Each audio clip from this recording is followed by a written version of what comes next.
Welcome to All Things Battlefield Earth, and this is part 2 of the Battlefield Earth comparison, which is the book versus the movie, and there will be no negativity.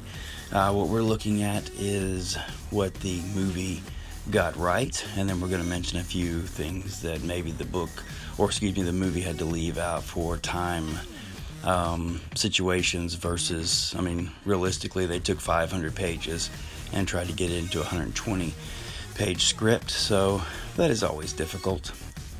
But here we see Johnny, who has been captured. He's at the Cyclodome, and he escaped. And Turl got a hold of him and went back to the guard and was like, "Hey, let this guy out." And of course, he tells this tale of Johnny shooting a guard, and Turl just simply can't believe it. So he gives the gun back to Johnny to find out what happens. And of course, Johnny shoots another guard, and Turl and Kerr find this hilarious.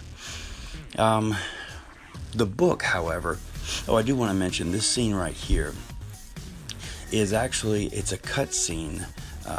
It was in the theatrical version, then they did the special edition, and they took this scene out. But it's not anywhere. This is actually a Netflix version. That's the only place you can find this particular version, to my knowledge, is going to be on Netflix. So thank you, Netflix. And that's actually currently being showed on Netflix right now, as a matter of fact.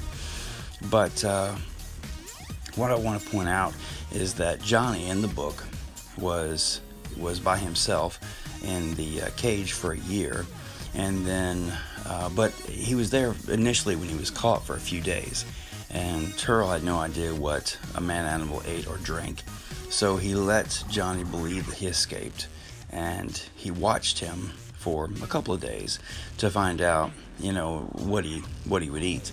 And Johnny was so starved by then that he didn't have any real time to find much, and he come across a rat. He didn't have time to cook it, so he ate raw rat. So that's a pretty funny point of the book, because Turl thinks he's got Johnny pegged as far as he knows exactly. He thinks he's giving Johnny a treat. Well, that gag was also in the movie, to where Turl would call him a rat brain and constantly get him, try to feed him, rats to reward him for learning. So, here in this scene, we've got the teleportation. We've got some big executives coming to Earth from the planet Cyclo. This did not happen in the book, excuse me, but it did here. And what the purpose of this was, they wanted to teach us exactly how cruel the Cyclos were, even to each other. They would screw with each other just because they could. And in the book, actually in the scene coming up, Turl is told he's going to have to stay 50 more cycles.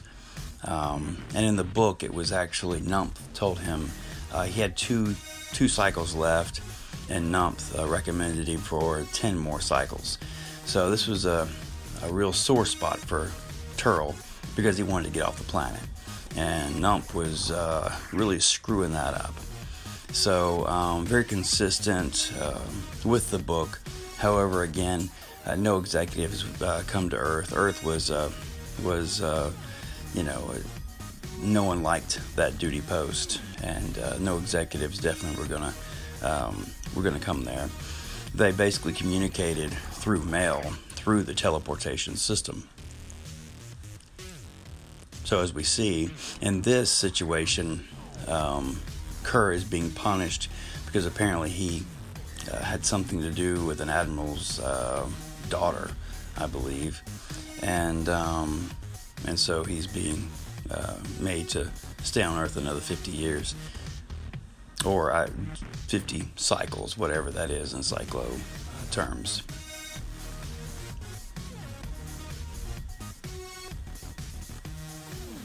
Now here's the actual board meeting to where this happens. And that image a while ago you were seeing is actually where they're having this conversation about they had observed Earth and they felt dog was something special because humans chauffeured them around and catered to them. But this is in fact the scene to where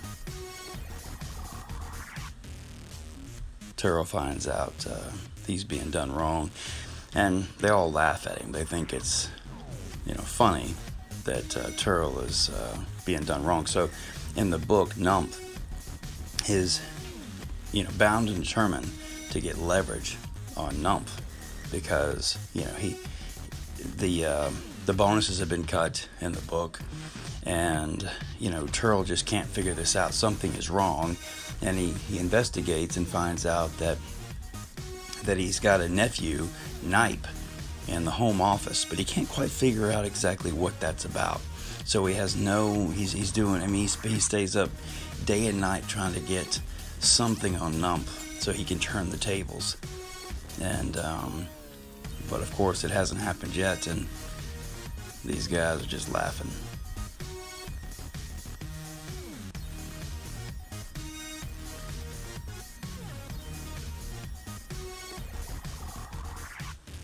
In the book, they didn't talk about it in the movie, but in the book we find out they have these capsules in their brain that was put in their heads at birth, and it actually makes them believe that inflicting pain on someone else is delicious, whether it's murder, whatever it is, screwing around with, getting the best of someone. So they were bred to be vicious, and of course the movie did not show this brutal ability that these cyclos have, but later in the book they show you just how monster-like they can really be. We see Turl standing off against this, and he's ready to shoot the guy because Turl doesn't quite appreciate what's being done to him.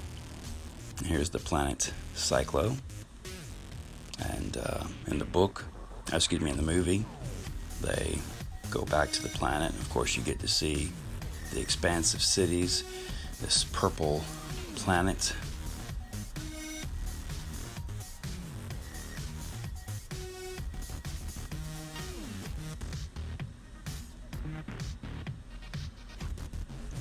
And now, Turl is extremely depressed. The bartender comes over and says, "Well, you haven't left for Cyclo yet." And he's like, just disgusted with the fact that he's got to stay here 50 more cycles. But Turl knows that's not going to stop him. He's got this plan in place to train man animals to get his gold so he can be rich, and one dark Cyclo night he can dig up his gold and be rich, and people will bow down to him. That's what Turl wants the most. He wants status. He wants to be rich and for people to look up to him. So thank you again for watching Part 2, Battlefield Earth, the comparison of the book versus the movie, and I look forward to your feedback. Thank you.